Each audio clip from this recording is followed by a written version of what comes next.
Hey guys, today we're going to start off making the viral swamp potatoes. I'm going to put 2 tablespoons of olive oil in my crock pot.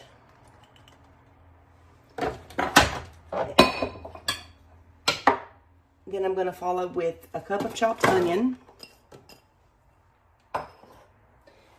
4 cups of cubed potatoes,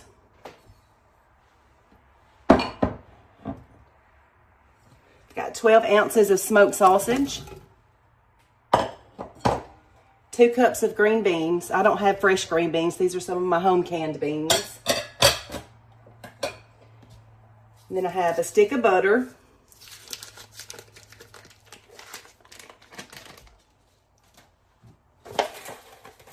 a teaspoon of garlic,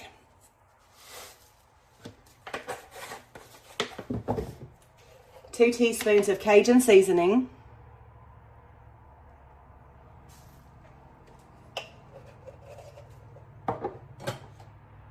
one teaspoon of pepper,